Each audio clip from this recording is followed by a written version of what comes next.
My guest today on Faces of the Main Line is Lisa Borowski. She is the Ward 4 Commissioner of Radnor Township. Lisa, welcome back. Thanks, John. It's been a long, strange trip. It has been. We haven't done anything in a while. First question I want to ask you is how has the COVID, or how did the COVID affect Radnor Township? Okay. Well, first, thanks for having me on. It is nice to be back and in the studio. I haven't been here since they redid it. It looks really nice. Yeah, it does look very nice. So COVID and Radnor, I think we all certainly know all the efforts that the Wayne businesses and our Wayne Business Association put forth with the support of the township, our police and commissioners to keep businesses open and going in the Wayne Business District during the pandemic. So the tent, for a while, the township was funding the tent. The police were serving with security, and our trash collection. Our public works was collecting the trash and all that. So it's been a really good partnership with that. But certainly the revenues from our business taxes were down because a lot of it is tied to the revenues of the businesses. So we did have a budget shortfall last year because of that. The good thing, and we were just talking about this last night, we had a budget meeting with the township as we start to plan for 2022. We received money, COVID relief funding from the federal government. And a lot of the funds we received, which was about $3.2 million, which we will receive in two installments, so one this year and one next year, will help us recover the losses. So while it's not $1 for $1, certainly the funding that we got through that will help us recover in the township budget. So, I think, certainly the impact on, our residents, on our, the facilities. We have a lot of, health facilities in the township. Certainly that impacted all of them as it's been impacting across the nation. But I think overall, when it comes to health and wellness, the township did really well. Certainly we are, a privileged community where, people could shelter in place. We had the option. I know I was able to work from home, and a lot of people didn't have that option. A lot of, industries didn't have that option. But we, came through very well when it comes to, mortality.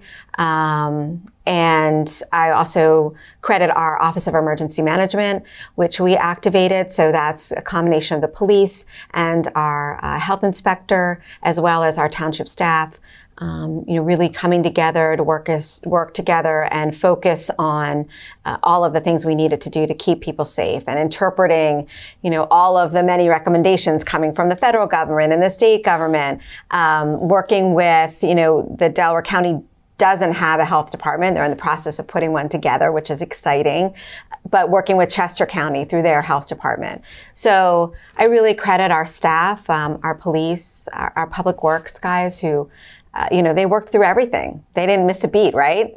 Trash collected, recycling, streets being plowed, all still while managing through. There were times when there were, we had to make sure we were keeping our staff safe as well, as much as the residents, our staff. So I really commend our township, our business community, as well as all our citizens. I think everyone working together to make sure, we kept each other safe, and hopefully we're starting to come to the other side of this. Before I get to a couple more questions, a few more questions actually, I wanted to ask you, it takes really a lot of initiative to want to be a commissioner, doesn't it? You have a lot of enthusiasm for it. What's the driving force from that? Don't you get like frustrated with the constituents that are in your ward, and I know you're not making a lot of money being a commissioner. Yeah, I'm definitely not in it for the money. That's for sure. No, I do know that. Yeah, what do we get? I think it's $2,100 a year. I think the commissioners get. I really get a lot of, it really gives me a lot of satisfaction to, know that I've worked with a neighbor and tried to help them with a concern, tried to get things done that benefit the entire community as well. I grew up here. My parents still live here. My sister lives here. They both live they're all in Ward 5. But Radnor is my home. It means a lot to me. It means a lot to me that, I had a wonderful experience growing up here, moving back here and bringing my family here for my boys to grow up here. I think that, if I can contribute to helping ensure that for, future generations, the people that live here now and for the future, that it gives me a lot of satisfaction. So. Well, Radnor wasn't always your home, though. Don't you have some South Philadelphia roots? You kind of look like a Maria Goretti girl. You know? So my family did, my father's family, South Philly, North Philly. My mother's family, South Philly. We do. My dad's family had a butcher's shop in the Italian market. Church Brothers. Fifth and Carpenter, I think it is. Okay. They had a butcher shop, and my dad would make sausage. Learned to make sausage. Sometimes we do that as commissioners. We make sausage. You don't want to see what's going in it. You just want the end product. Philly. Philly, Delco. Born and bred, stayed here. Went to Drexel. My husband's, grew up, went to Shanahan, Bishop Shanahan, grew up in Thornton. So, yeah, we're local for sure. Yeah, I'm a Delco and South Philadelphia too. Mm-hmm. My only dislike of South Philadelphia was being forced to watch the Mummers Parade. Stop with the Mummers. Every year. We are going to have to agree to disagree on the Mummers. We just are going to. No, I think the Mummers are fine. I actually do. I interviewed the person that was the announcer for years. I don't know if you remember who that was. He wrote a book. Yeah. And I have the book. You gave me the book. I gave you the book, and and he signed it. Right. And my mind's gone. But my son just moved to Point Breeze, so he's back in he's South Philly now. That's a nice spot. Mm-hmm. Yeah. Yeah, it's a nice spot. Yeah. The street's about this narrow, but yeah, I know.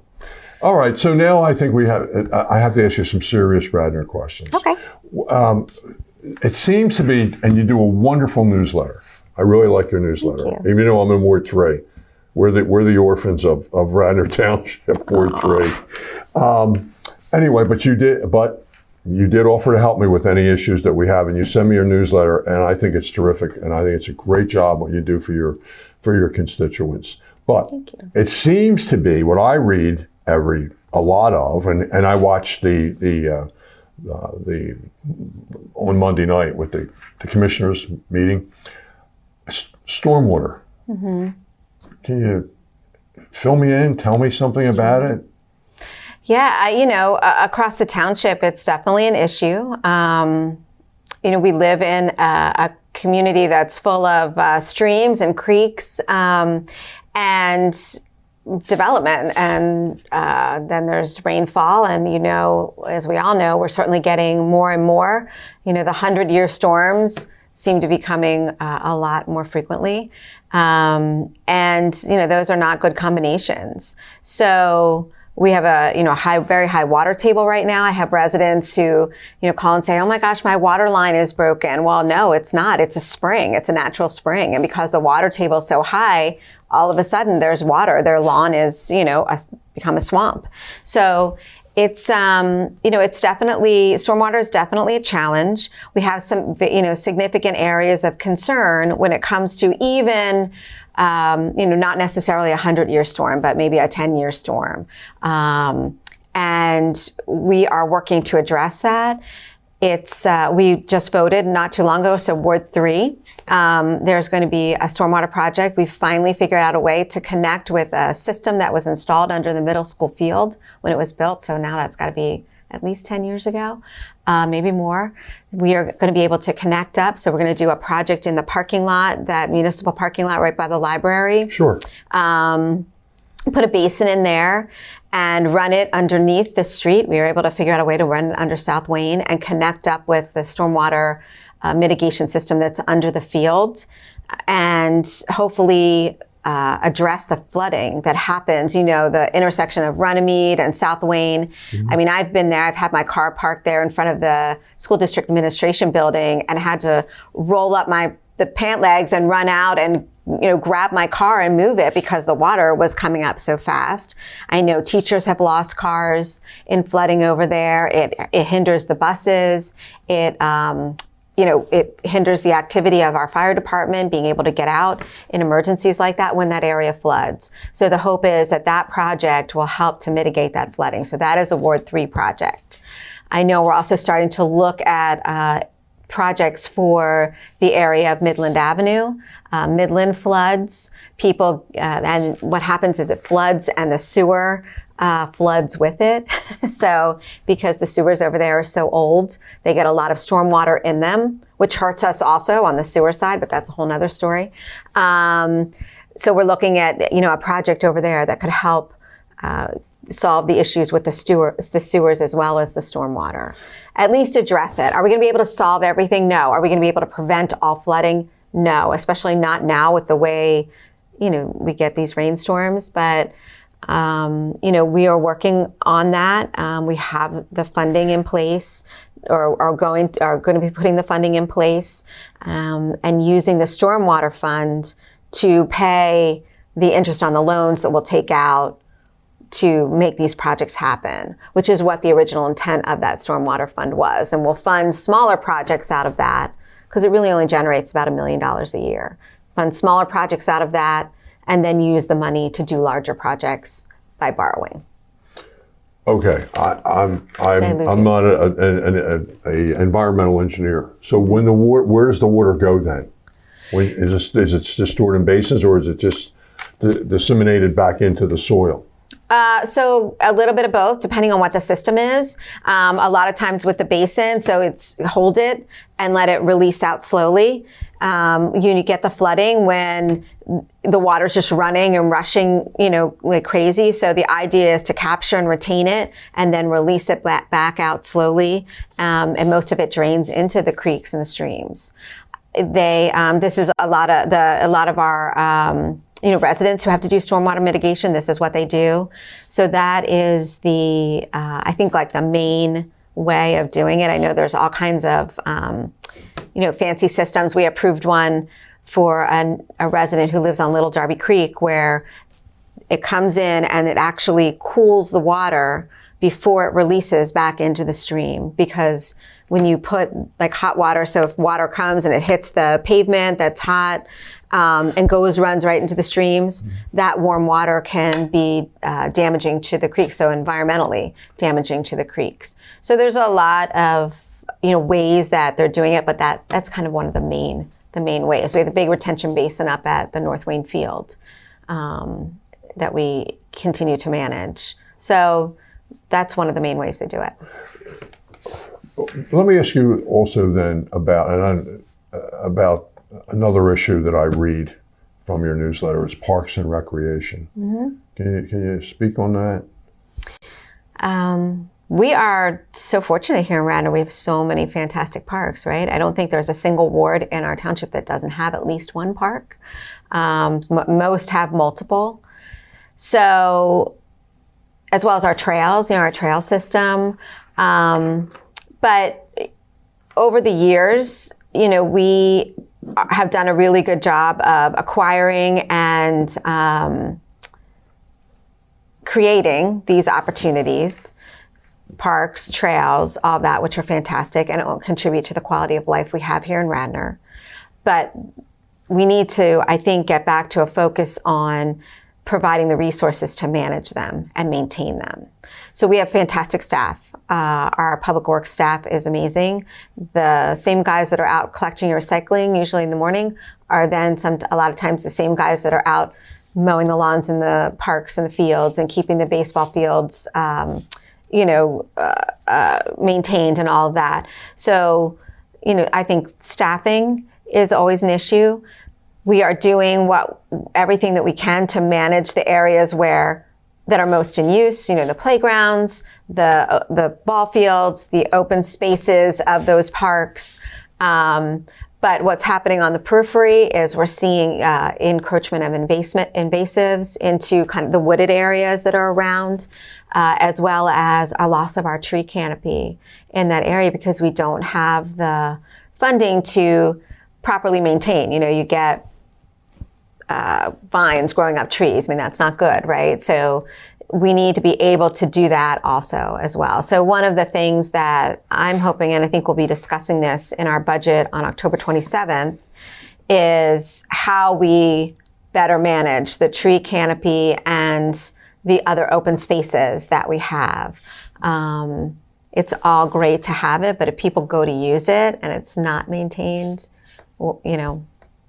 so that's something that we'll be discussing. I'm looking forward to the staff coming forward with some ideas. I know in the past it was, let's have our own tree service. Let's buy all the equipment, which, is a huge, big ticket item and tends to not be popular. I'm looking for some more creative ideas in that.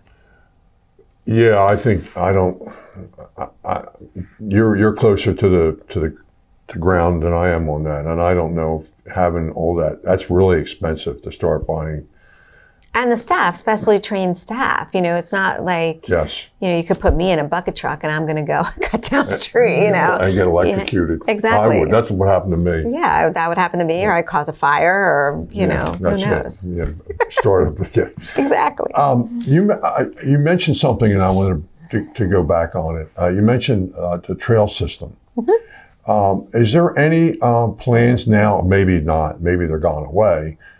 To expand the Ratner Trail from the other side of King of Prussia Road? Is there? Or is it Radnor Chester Road I'm thinking of? So Radnor Chester. Yeah. So yes, There's is one spot that's underdeveloped. I didn't mean to interrupt you. No. You're right. So there was at one point a plan to go under Radnor Chester Road.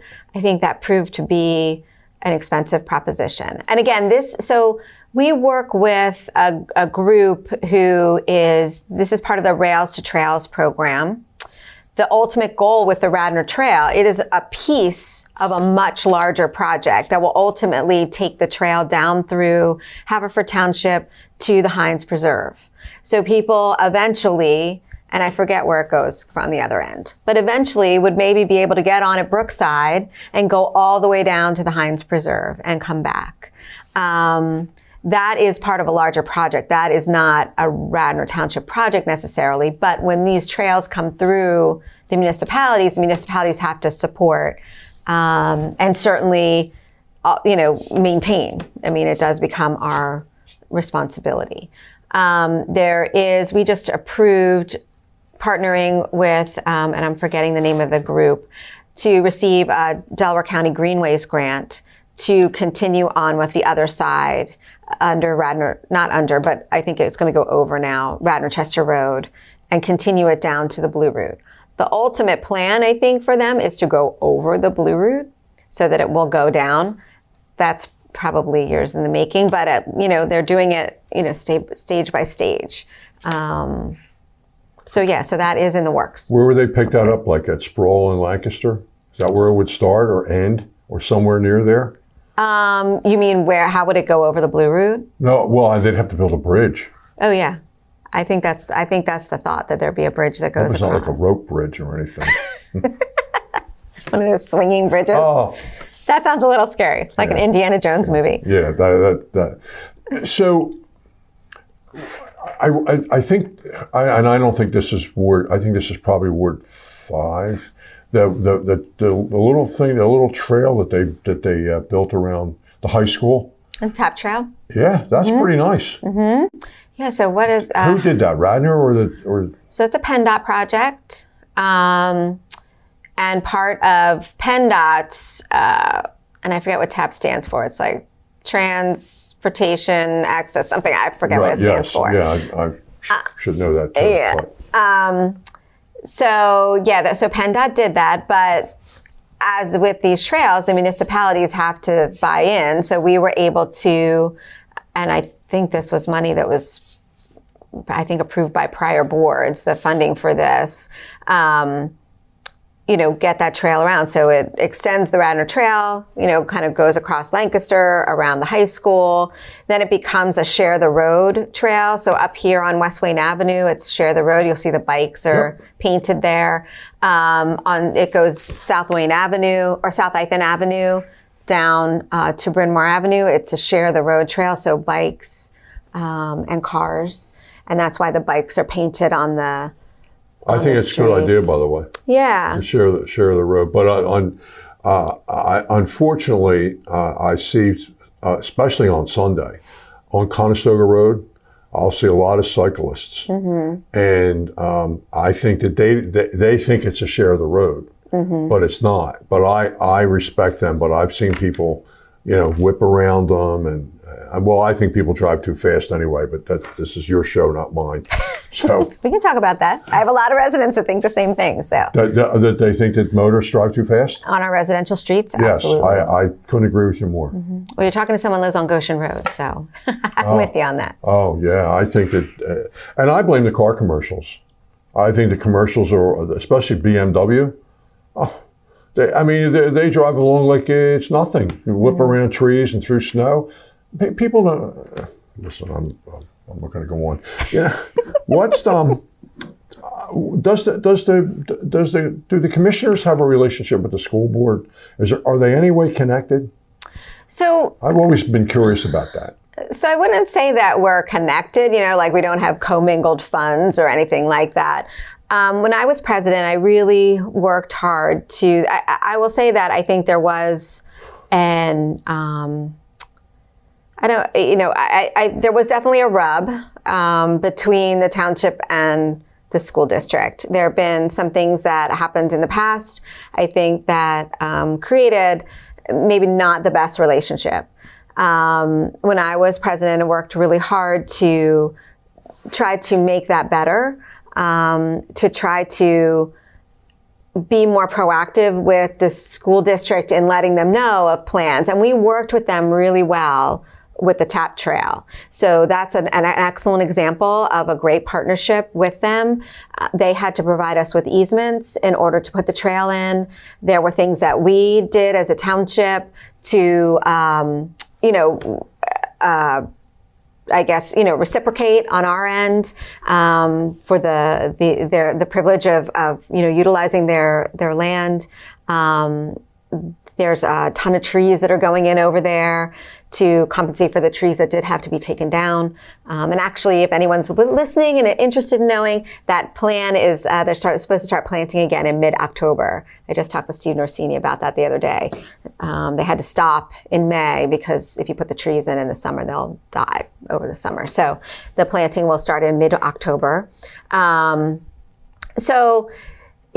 I think that the relationship, we're definitely collaborating on more projects. The one I mentioned to you on South Wayne, the Stormwater Project, we're going to be working with the school district on that because it's going to impact them probably negatively as the project is happening, but then positively in the end. So, I think the relationship has improved a lot more, a lot better over the past couple of years. Good. Is there anything you want to add? No. I thank you for having me on and for the time to chat. I appreciate it. We should do it more often. We should do it more often. We should, now that COVID's gone. That's it. Waning, shall we say. I just want to say that this is Breast Cancer Awareness Month, and I would urge all women to get a mammogram. I think that the recovery rate is really good with early detection. Mm-hmm. Absolutely. Yes, so it is Breast Cancer Awareness Month. I also, I would urge everyone to remember to vote on Tuesday, November 2nd. I can't say who to vote for, but I would urge you to vote. It's your privilege, it's your right, it's your responsibility. Please vote. Let's tell people if they need information about voting, they can go to votespa.com. Votespa.com? Or .org. Votespa.org. Yeah, I would think .org. Mm-hmm. Yeah. I'm glad you're back, and I wish you much success. You're a very, very good commissioner, and I think you do a terrific report. Thank you. Thank you. It's nice to be here again. And I'll see you on October 16th at 1 o'clock. Yes, for the premiere. Absolutely. Yes. Yeah. Thank you. This is John Ricciutti, and have a nice day.